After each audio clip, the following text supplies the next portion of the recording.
हम ये बात बहुत अच्छे से जानते हैं कि चार्ज पार्टिकल के बीच अट्रैक्शन या फिर रिपल्शन होता है।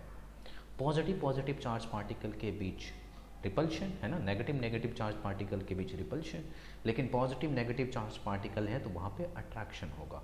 बट यहाँ पे सवाल मेरा ये है कि एक चार्ज पार्टिकल हो, एक चार्ज बॉडी हो और दूसरा अनचार्ज बॉडी हो यानी न्यूट्रल हो, जब भी इन दोनों के बीच हमें अट्रैक्शन देखने को मिलता है, ये ध्यान रखना होगा अपने को कि चार्ज पार्टिकल और न्यूट्रल बॉडी के बीच हमेशा अट्रैक्शन होता है। लेकिन इसका रीजन बहुत ही स्टूडेंट को नहीं पता होता। ठीक है, इस वीडियो में हम इन डाउट्स को क्लियर करेंगे।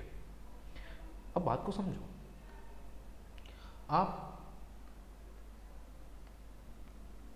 अगर एक पॉजिटिव चार्ज पार्टिकल को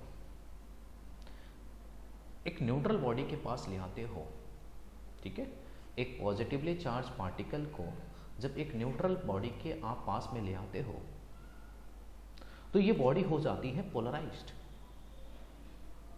और ड्यू टू पोलराइजेशन एक साइड पॉजिटिव है ना, मतलब इसके नियरर जो हो जाएगा वो आपका हो जाएगा नेगेटिव और दूसरे साइड अपोजिट साइड पॉजिटिव, जिसकी वजह से यहाँ पे अट्रैक्शन होता है। लेकिन अभी डाउट्स खत्म नहीं हुए। अगर आपने आपको एक बेहतर स्टूडेंट मानते हो तो डाउट्स अभी आपका खत्म नहीं होना चाहिए। अब सवाल ये कि ये जो हम बॉडी ले आते हैं न्यूट्रल बॉडी, ये तो कंडक्टर भी हो सकता है और इंसुलेटर भी हो सकता है। क्या उन दोनों में पोलराइजेशन सेम तरीके से होंगे? जी नहीं, दोनों में पोलराइजेशन का जो तरीका होगा वो अलग होगा।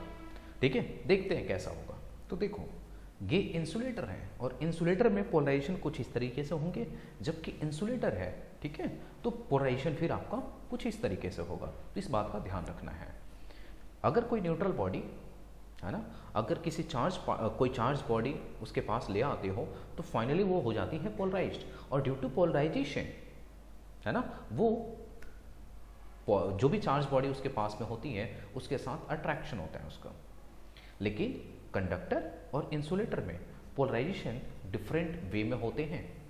ओके।